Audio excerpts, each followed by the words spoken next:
안녕하세요. 여의도 뉴스 박지영입니다. 자, 오늘의 헤드라인 먼저 열어볼게요. 자, 드디어 미국의 바이든 시대가 열렸습니다. 여러 가지 이슈가 있었지만 그중에서도 우리나라의 경우에는 반도체 그리고 스마트폰 산업에 영향을 받을 수 있는 대화웨이 제재에 눈길이 쏠리고 있고요. 그리고 두 번째 이슈는 뜨거운 감자였던 수도 이전 뉴스입니다. 자, 이제야 각이 좀 잡히는 걸까요? 잠시 후에 무슨 내용인지 기사로 열어보고요. 마지막은 개별 이슈 좀 짚어보도록 하겠습니다. 두산중공업이 국내에서 처음으로 수소 액화플랜트 계약을 떼내면서 오늘장 강세를 보이고 있다는 소식이 전해졌고요. 첫 번째 뉴스부터 하나씩 열어보겠습니다. 자, 말도 많고 탈도 많았던 미국 대통령 선거가 드디어 막을 내렸습니다. 이제 바이든 시대가 열린 건데요. 이로써 바이든 행정부가 취할 수 있는 시나리오들이 하나씩 떠오르고 있습니다. 대북 관계부터 정책적인 이슈까지 다양한 분야가 있지만 그중에서도 이 외교 정책 기조를 어떻게 가져갈 것이냐가 또 관건 중에 하나라고 볼 수 있겠는데요. 특히 우리나라의 경우에는 대중국, 대화웨이 정책을 과연 어떻게 이어가느냐에 따라서 핵심 반도체 그리고 스마트폰 산업에 영향을 또 받을 수 있는 상황이기 때문에 이에 대해서 업계에 관심이 쏠리고 있습니다. 자, 일단 조선 비즈의 경우에는 바이든이 트럼프의 제재 기조를 이어간다는 데 가정을 두고 보도를 한 건데요. 결론부터 좀 말씀을 드리자면 삼성전자의 반사이익은 해외 시장에서 기대해 볼 수 있다라는 게 업계 전언이라고 설명했습니다.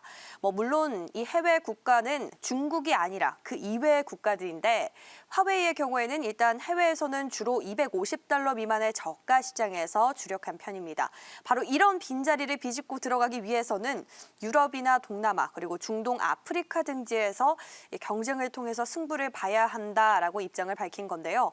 물론 최근에 업계에서는 또 복병이 있습니다. 애플이 화웨이의 점유율을 빼앗기 위해서 공격적으로 전략을 짜고 있지만 애플의 경우에는 포지셔닝 자체가 중국에서 고가 스마트폰 시장에 되어 있는 만큼 삼성의 경우에는 중국이 아닌 다른 나라에서 중저가 시리즈로 반사이익을 볼 것이다. 이런 전망이 팽배해지고 있습니다.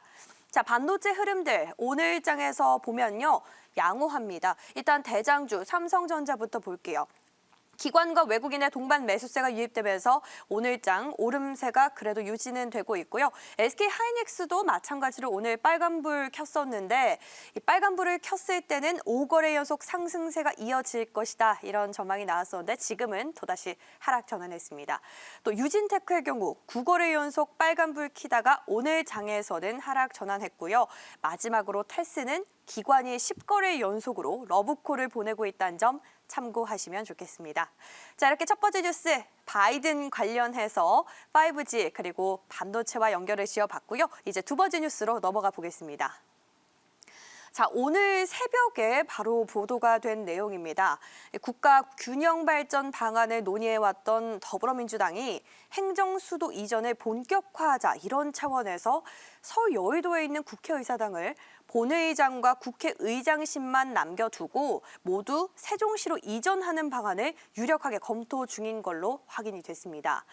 청와대는 그렇지만 이전을 하지 않는 쪽으로 가닥을 잡았다라고 밝혔는데요. 이 민주당에 따르면 행정수도 완성 추진단은 바로 이런 내용을 담은 균형발전 종합보고서를 이번 주 중에 발표할 걸로 알려졌습니다. 이에 대해서 민주당 관계자는 추진단이 주중에 회의를 한 차례 더 한 뒤에 보고서를 내놓을 것이다라고 입장을 밝혔는데요. 그동안 추진단의 경우에는 이 국회를 이전하는 사안을 두고 상임위 11개 그리고 예산결산특별위원회만 옮기는 안 또는 국회 전체를 옮기는 안 등을 골고루 검토를 해왔습니다. 하지만 이 국가 균형 발전이란 말 그대로 목표 달성을 위해서는 국회를 모두 이전하는 게 맞다는 쪽으로 결론을 내린 걸로 알려졌는데요.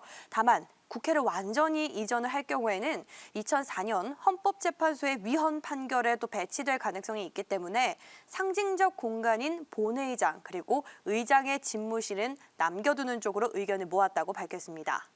이 민주당 핵심 한 관계자는 그렇게 된다면 세종의사당이 국회 본원이 될 것이고 여의도의사당이 분원이 되는 셈이라고 밝혔는데요.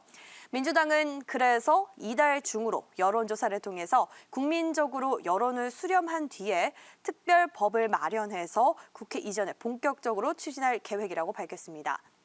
다만 당 관계자는 청와대의 경우에는 국민적 여론이 모두 다 우호적이진 않아서 이전은 검토하지 않기로 했다라고 선을 그었는데요.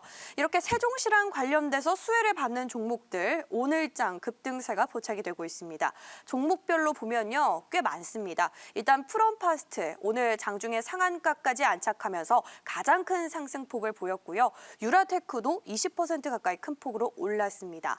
또 대주산업 역시도 장중에 10%가 넘게 올랐다가 지금은 탄력이 좀 줄었지만 여전히 3.72%, 4%에서 5% 안팎의 강세는 이어지고 있는 모습을 보여주고 있습니다.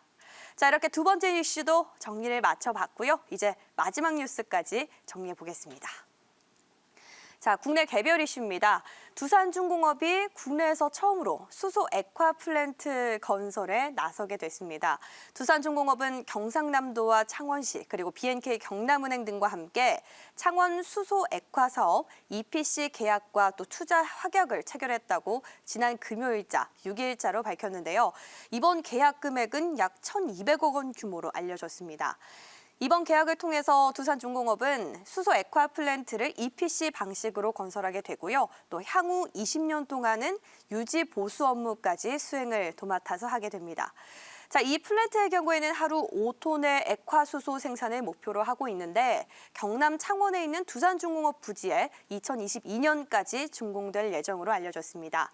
또 이 계획대로 간다면 2023년부터는 이 생산되는 액화수소의 경우 전국의 수소 충전소에 또 공급이 될 걸로 전해졌는데요. 두산중공업의 정현인 대표는 이번 사업을 통해서 국내 처음으로 수소 액화 플랜트 사업의 성공적인 수행을 위해서 최선을 다하겠다면서 액화수소 생산 기반을 구축해서 앞으로 수소 경제 인프라 활성화에도 기여를 할 것이라고 당찬 포부를 밝혔습니다. 자, 두산중공업 주가 볼게요. 일단 주가가 고공행진하고 있습니다. 거의 전고점까지 다 온 상황인데요. 오늘은 또 6거래 연속으로 외국인이 그리고 기관도 3거래 연속으로 매수세를 이어가면서 오늘장 11%가 넘게 올랐습니다. 자, 이렇게 개별 이슈도 있지만 두산중공업의 경우에는 또 풍력 발전과 관련해서 바이든 수혜주로도 주목을 받고 있는 만큼 앞으로 성장성, 전고점 돌파 가능성까지 지켜보시면 좋겠습니다. 자, 이렇게 오늘의 헤드라인 뉴스 3가지와 함께 관련주까지 정리를 마쳤고요. 지금까지 여의도 뉴스 함께 하셨습니다.